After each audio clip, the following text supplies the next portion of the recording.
நான் இப்போ உங்களுக்கு காமிக்கிறது தான் துங்கபத்ரா, துங்கா நதி அப்படின்னு சொல்லப்படுற துங்கபத்ரா.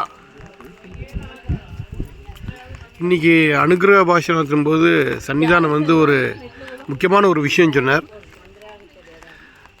அதாவது துங்கா நதி வந்து இங்கே தெற்கு முகமாக போய் சாரதாம்பாளுக்கு மட்டும் சுற்றி வர மாதிரி கிழக்கு முகமாக வந்து திருப்பி உத்தரவாகினியாக போகிறா. இது இந்த இடத்தோட ஸ்பெஷல்.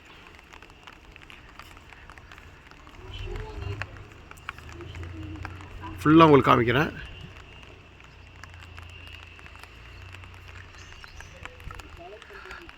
இது கொஞ்சம் ரெய்னி சீசன், ஸோ நல்ல ஃபுல் ஃபோர்ஸில் போகிறது. இதை தாண்டி தான் ஸ்நானகட்டம் இருக்குது. இன்றைக்கி காலம்பரம் நாங்கள் அங்கே தான் சங்கல்ப ஸ்நானம் பண்ணோம்.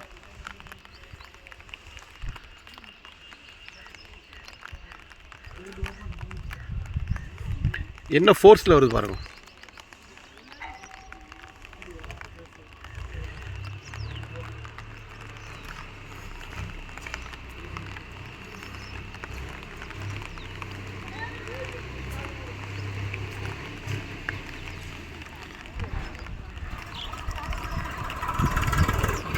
சாய்ராம்.